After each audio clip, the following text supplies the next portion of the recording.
صحابی رسول رافع بن خدیج رضی اللہ تعالیٰ عنہ فرماتے ہیں کہ ہم نبی کریم صلی اللہ علیہ وسلم کے ساتھ مغرب کی نماز پڑھتے تھے، پھر ہم نماز سے فارغ ہو کر واپس ہوتے تو ہم اپنے تیروں کے گرنے کی جگہ کو بھی دیکھ سکتے تھے، یعنی اتنی روشنی باقی ہوتی کہ زمین پر گرا ہوا تیر بھی صاف نظر آتا تھا۔ یہ متفق علیہ روایت، یعنی صحیح بخاری صحیح مسلم دونوں کے اندر موجود ہے۔ اس حدیث سے ہمیں کئی ایک بات معلوم ہوتی ہے، ہم یہاں پر 6 باتوں کا ذکر کریں گے۔ پہلی بات، نماز کو اول وقت میں ادا کرنا۔ مغرب کی نماز کو شروع وقت میں یعنی جلدی ادا کرنا بہتر ہے، اس لیے ہم دیکھتے ہیں کہ مغرب کی نماز میں تلاوت مختصر ہوتی ہے۔ قرآن کی جو آخری صورتیں ہیں 30ویں پارے کی چھوٹی چھوٹی، وہ عام طور سے پڑھی جاتی ہے۔ کیوں؟ اس لیے کہ جلدی شروع وقت میں ادا ہو جائے اور روشنی باقی رہے، اندھیرا نہ ہو جائے، اور یہ افضل وقت ہے، اس میں ادا ہونی چاہیے۔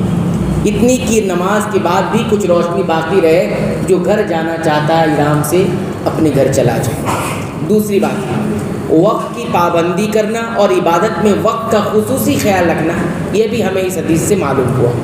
صحابہ کرام وقت کا بڑا خیال رکھتے تھے اور نبی کریم صلی اللہ علیہ وسلم کی سنت پر عمل کرتے تھے۔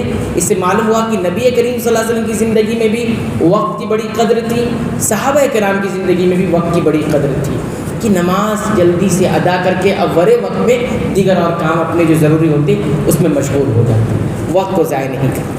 تیسری بات، مغرب کا وقت کب تک رہتا ہے؟ ہم نے بتایا شفق سرخی مائل جو روشنی ہوتی ہے سورج کے ڈوب جانے کے بعد، لال کلر کی جو سرخی ہوتی ہے، اجالا ہوتا ہے، اس کے غائب ہونے تک جو ہے مغرب کا وقت رہتا ہے۔ جب تک وہ غائب نہ ہو جائے مغرب کی نماز پڑھ سکتے ہیں۔ چوتھی بات ہمیں یہ معلوم ہوئی کہ نبی کریم صلی اللہ علیہ وسلم جو بات کہتے تھے اس پر عمل بھی کرتے تھے۔ آپ صلی اللہ علیہ وسلم نے کہا کہ کب کب نماز ادا کرنی ہے، آپ کی بات سے معلوم ہوا، لیکن یہاں پر آپ کے عمل سے بھی معلوم ہوا کہ آپ نے کہا اول وقت میں شروع وقت میں نماز ادا کرنا افضل ہے، بہتر ہے، تو آپ نے کر کے بھی بتایا۔ اور کیسے کر کے بتایا؟ ہم نے دیکھا کہ نبی کریم صلی اللہ علیہ وسلم نماز پڑھا لیتے تھے اور صحابہ اس کے بعد تیروں کی مشق کرتے تھے۔ گرا ہوا تیر دکھائی دیتا تھا، مطلب کیا؟ یعنی آپ تیروں کی مشق صحابہ کرام کرتے تیر چلانے کی، تو تیر جاتا اور گر جاتا تو وہاں نظر آتا کہ تیر گرا ہوا، یعنی روشنی ہوتی۔ یہ ہمارے سامنے چوتھی بات ہو گئی۔ پانچویں بات ہم یہ دیکھتے ہیں کہ نماز کے معاملے میں نبی کریم صلی اللہ علیہ وسلم کتنا سنجیدہ تھے، سیریس تھے آپ صلی اللہ علیہ وسلم، کہ نبی کریم صلی اللہ علیہ وسلم نماز کو بڑی توجہ اور اہتمام سے ادا فرماتے، اور ساتھ ہی ساتھ اجتماعیت کا آپ خیال بھی رکھ رہے ہوتے ہیں۔ نماز پڑھانا ہے، آپ کی بھی نماز ہے، لیکن اجتماعیت کا خیال رکھ رہے ہیں کہ کس کو کون سا تقاضا ہے، کس کو کون سی ضرورت ہے، اس کا بھی آپ صلی اللہ علیہ وسلم خیال کرتے نمازوں کے حساب سے اور مزاج کے حساب سے بھی۔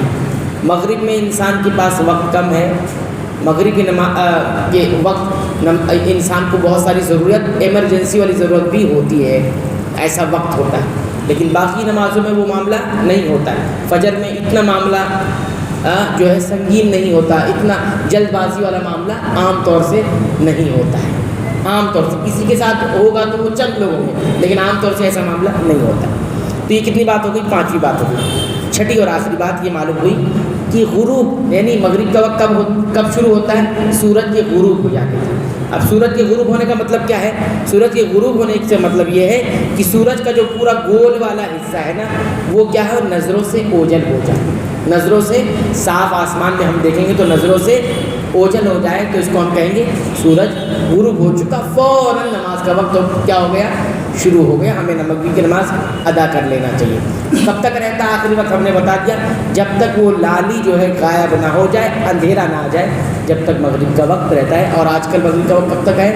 8:36 تک، یعنی عشاء کا وقت جو وقت شروع ہو رہا ہے اس وقت ہے۔ 8:10 پر علماء نے احتیاطاً بتا دیا، ورنہ شفق جو ہے 3 قسم کی شفق ہوتی ہے جو مکمل غائب ہو جائے گی، تب جا کے مغرب کا وقت بھی ختم ہو جائے۔ اللہ تعالیٰ سے دعا ہے رب العالمین تو ہمیں سنتوں کے مطابق صلاۃ ادا کرنے، نماز ادا کرنے اور وقت پر ادا کرنے کی توفیق عطا فرمائے، آمین۔